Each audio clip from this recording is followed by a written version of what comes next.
Cheers. Cheers. Baby come on, কি হয়েছে তোমার? কোথায় গেল তোমার সে হাসি যা দেখে আমি পাগল হয়ে যাই, আর যাতে আমি পৃথিবীর সবকিছু ভুলে তোমার কথাই ভাবি? হুম? Forget it. As you wish.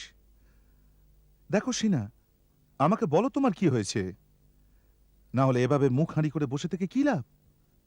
এর কি মানে বলো তো, আমি এভাবে বিয়ার খেয়ে যাচ্ছি আর তোমার মুখের দিকে তাকিয়ে আছি? তাছাড়া সময় নষ্ট করতে আমার একদম ভালো লাগে না।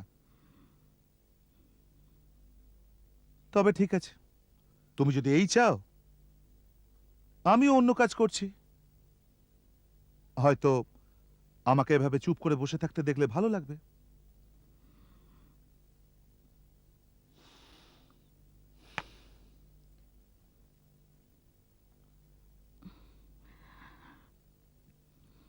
কি করছো? কবিতা ভাবছি। বিষয়টা হলো, মেয়েরা গম্ভীর মুখে চুপ করে বসে থাকলে কেমন লাগে।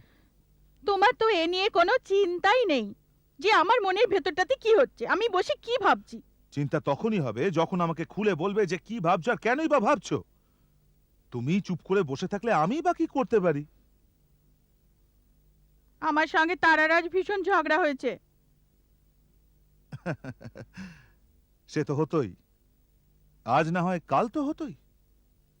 কিন্তু ভালো করে শোনো, এ তো সবে শুরু। এরপর তো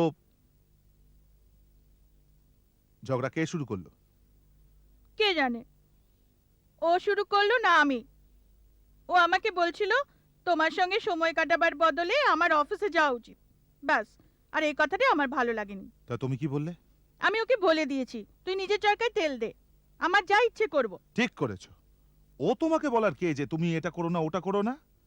তুমি কি নিজে জানো না তোমার কি করা উচিত আর উচিত নয়? আরো শোনো কর্ণ, তারা আর আরজু সবসময় আমাকে বলে যে আমি নাকি মাথা মোটা তোমার সঙ্গে এদিক ওদিক ঘুরি বলে।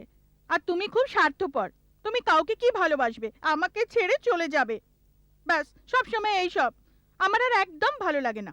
কি করে ভালো লাগবে? হুম? কথা ছিড়ি দেখো। তাছাড়া ওদের কি অধিকার আছে তোমার ব্যাপারে কিছু বলার? আর সে না, তোমারও কি নিজের বুদ্ধি শুদ্ধি বলে কিছু নেই যে বসে বসে ওদের কথা শোনো? সেই কথা তো আমি বলি ওদের, আমি কি জানি না যে আমি কি করছি? কর্ণ, তুমি একদম ঠিক বলেছ, আমি কেন ওদের কথা শুনবো? কিন্তু তারা আজ একটু বেশিই বকছিল।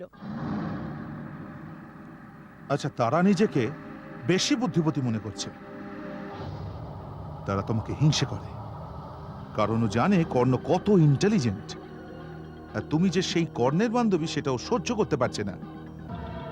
তোমার জায়গায় ও নিজে আসতে চায়, সেই জন্যই আমার রেপুটেশন খারাপ করতে চায়। না না, ও তেমন মেয়ে নয়। ও দীপক শেঠকে খুব ভালোবাসে, অন্য কোনো পুরুষের কথা ভাবতেও পারে না। এ কথা তোমার মনে হয়, আমার সাথে তোর মনেই না। আসলে তারা খুব ন্যারো মাইন্ডেড। ও চায় রোহিতের সঙ্গেই থাকো আর যেন ওর সঙ্গেই তোমার বিয়ে হয়ে যায়, আর ওর বিয়ে হোক ওই দীপক সেটের সঙ্গে, যাতে তোমরা চারজনই একসঙ্গে থাকতে পারো। ও খুব পজিটিভ তোমাদের ব্যাপারে, আর ওর ভয় করে তুমি যদি আমার সঙ্গে মেলামেশা করো তাহলে ওর থেকে দূরে সরে যাবে। তোমার সঙ্গে মেলামেশা করলে আমি তারার থেকে কেন সরে যাব? বিয়ে। No thanks.